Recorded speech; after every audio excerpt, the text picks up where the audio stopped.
Are your drips getting enough responses? Steve's are, and we'll break it down next on Agent Hacks.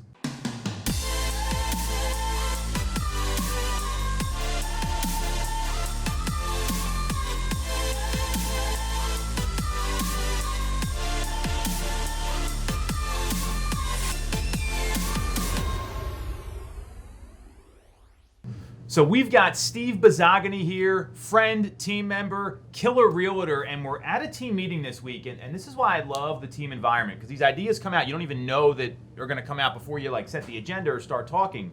And we're talking about drip campaigns, text campaigns. And Steve has this killer way to generate responses with some of the automated drips that are going out. So you're just being a little more creative, a little more effective. Why don't you tell us all about it, and everyone can rip off and duplicate.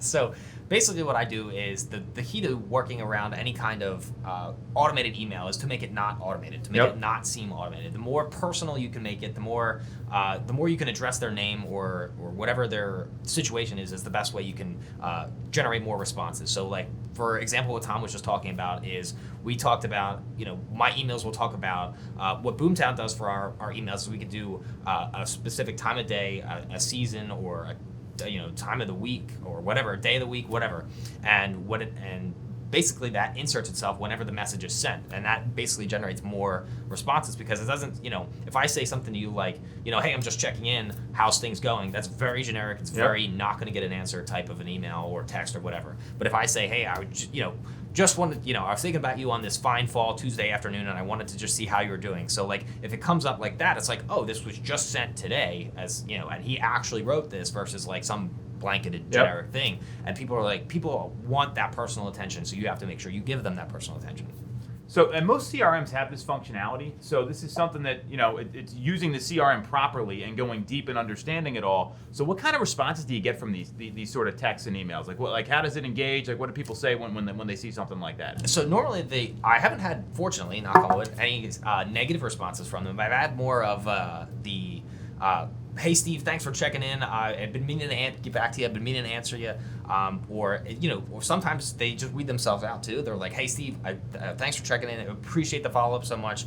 We aren't buying at the moment, or we are buying at the moment, and this is what our next steps are. So it just kind of gets them out of that question mark zone where we don't, we're following up like, are they in, are they out? Like it gets them out of the gray area and into like the black or white, like are they in or are they out?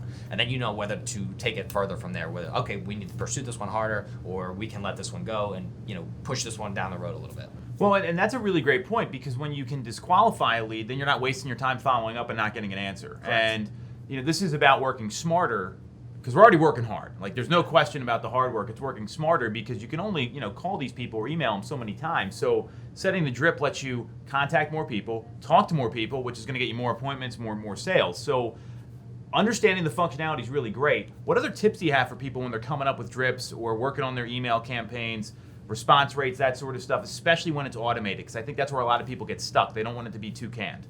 Yeah. So first I'll start off with the benefit. The benefit is that once you get this set up, you're going to start getting texts from people out of freaking nowhere. Yep. Like it's just like I'm in the middle of my Saturday, I'm hanging out with my wife, and we're out to lunch, and it's like, oh hey Steve, thanks for checking in. I'm like, I didn't send this text. Oh right, automated, right, cool. So like that's the benefit of things like this working out. So like other tips that we'll use are eye-catching emails. So you want to make sure, and Tom and I had talked about this, but like you want to learn a little bit more about copywriting, because an attention-grabbing headline. Like think about when you read a newspaper. Like you don't read the whole article. You look at the headline. You maybe read a couple paragraphs, and that's it. So your message has to be clear and concise. The first 6 or 7 words are incredibly important. So and if you can, even try to make the headline personal too. Like or maybe even show a little bit of concern. Like some of my headlines or my subjects will be like, "Hey, is everything okay?" Question mark. Yep. Or I think there's a way to automate actually putting the contact's name in the subject line. Yeah, you can do that too. So it'll be like, hey, hey Tom, haven't heard from you in a while. Everything okay? Like that's the whole message, or something like that, or along those lines. The subject line is just as important as the email, and the text messages. If you can, I would say even using like a bomb or a video type of thing, that definitely improves them too. Doing video though, like it's hard to do that and be as specific with as you could with like maybe like an insert, like a time of day type of thing, type of situation. So Yeah, I would say focus on the subject line, focus on getting their name in there somewhere, somehow.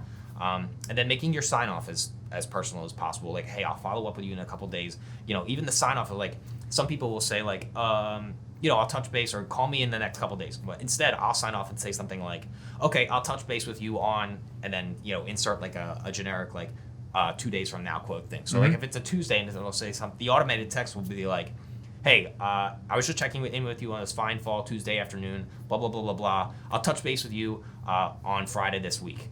But that Friday is interchangeable depending on whenever they receive the email. So it might be Wednesday, it might be Saturday, whatever. Yeah, and when you set these drips up, then you also can set up the next follow-up. So if you're saying, I'm going to talk to you next Friday, there's like a timing component where it says next call 3 days out. So you have it all lined up. And again, it's working smarter because we're already working hard. So I know Steve's really embraced the CRM here. That's a huge thing. And we use Boomtown, but you can do this with most CRMs. Big shout out to Greer, Troy, Mac. I'm going to miss all you guys here. So just the Boomtown crowd in general, thank you for this, because I know you're really feeling the CRM and it's working really well for you. Yep. Anything else to add? I mean, we covered a lot here. I think there's a ton to take away in this episode, especially like how to make it more engaging. That's really the name of the game right now. Yeah, I think just increasing the amount of how I was told, one of the things I learned is you get paid for your value, not for your time. Yep. So if you can get more value in your emails to people and you provide enough value, you'll get more responses. So basically, increase value and increase personalization. So, I mean, think about it.